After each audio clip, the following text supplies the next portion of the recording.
If you've ever had to deal with a badly organized business or office, you'll know how trying and frustrating that experience can be. We're getting to the bottom of this, even if it takes all night. The result of poor organization is confusion. I thought you were going to do it. No, that's part of your own job. Why would I be doing With too much work My job. and very little getting done. I just want you to do your own job. Lacking the know-how to organize properly, the person in charge often tries to do everything herself. Honey, have you seen my keys? There's someplace, sweetheart. Mom, yeah, I'm I gonna lost be my late for the invitation. game. Could you pack me a snack? Not yet, sweetheart. I'll be Regardless right of how capable Yeah. she is, she ends up becoming overwhelmed, Yes. while those who could be put to work have nothing to do. On the table, honey. They're on the table. What was the street name Honey, I again? can't find They're them. on the table someplace. Honey? Close the refrigerator door, please. Mom, I'm gonna be late for the game. Honey, we'll be there. I just. Ah. And trying to get a new business started without proper organization leads to a lot of extra effort and lowers your morale. But chaos and confusion are not natural conditions of life. How can we best organize ourselves and our lives? How do we manage our time, our activities, and those around us more effectively? How can we avoid distractions and overwork and help assure our success? Well, whether you're in charge of one project or an entire company, a busy family, or simply your own career, understanding the basics of organizing is the key factor in achieving your goals. We all recognize that if things were better organized, we'd get more accomplished. Hey, man. I've been here for 20 minutes. What's the problem? Just looking for your receipt. My employee's Sir, getting... this your shirt? That is not my shirt. This one doesn't have a tag. I can't Come tell. on, it's back there. It's got to be back there. This happens sometimes. It's going... But most of us lack an understanding of the natural laws of organization. Sir, is this your shirt right here? That's not my shirt. Looking for it. I'm looking for it. Move, move. That's not my shirt either. We're gonna find this eventually, okay? You need some help. You see, any activity is made up of a series of actions that take place in a certain sequence. Here's a simple example. This woman is a jewelry maker. Now, her first step in making a necklace should be to organize her beads.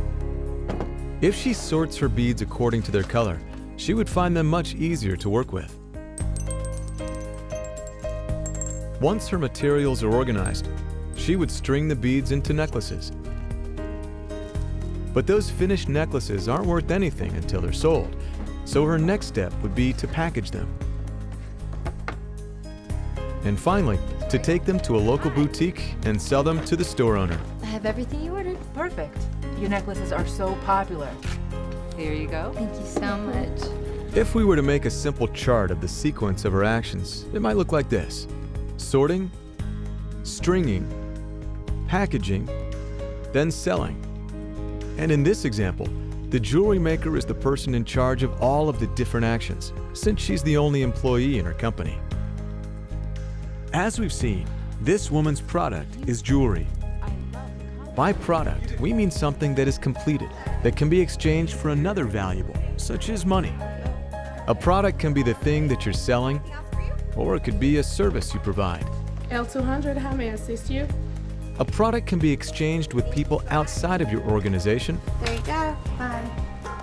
or it could be something you've completed that you put in the hands of someone within your organization. I finished pricing out that project, so you can start ordering the materials. Great, thanks.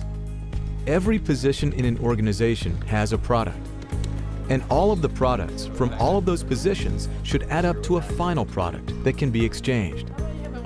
Therefore, your first step in organizing anything is to determine what your final product will be.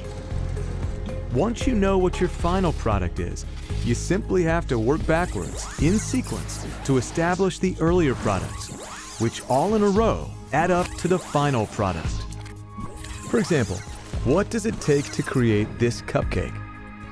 Well, to begin, someone has to make sure the bakery has enough sugar and flour.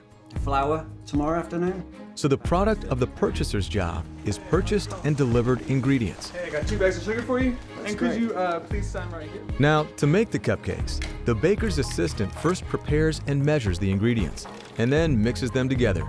So his product is cupcake batter, ready to be baked. The baker is then responsible for putting the cupcakes into the oven. and taking them out when they're perfectly baked. The cupcakes then go to the decorator to be professionally decorated. Mind if I try one? Once done, it's the baker's job to make sure they meet the proper standard of quality. What you think? It's good. The final product is high-quality cupcakes that can be delivered to a place where they can be sold to happy, hungry customers. Now, knowing the exact steps and products you need to create your final product tells you how many different positions have to be filled. And as we've seen, a person can hold more than one position, as long as he or she knows what all his different positions are. Here you go. Thank you so much. But how can you make sure that each and every person involved understands what their product is, let alone what their position and status is within the structure of the organization? 55 over there, man. Well, in Scientology, there's been an important breakthrough in the subject of organization. It's called the Organizing Board. It makes any activity, project, or group function more efficiently, and you're going to learn precisely how to create one step by step. The Organizing Board enables you to see how things flow through an organization. It shows what functions are done, the order they are done in, and who is responsible for getting them done. Whether you're part of a large corporation or simply an individual with a dream, you can use this knowledge to expand your business, Your customers are gonna love it. Well, let's get them packed up and shipped out right away. increase your productivity, Mr. Collins, how you doing? I'm doing good. It's good to see you. Thank you for your business, sir. Come again. or simply organize any aspect of your life. Dad, I fed the dog. Can we go to the soccer game now? Honey, we're going to soccer practice. With these tools, any activity or group can not only become more efficient, it can be made to expand and flourish.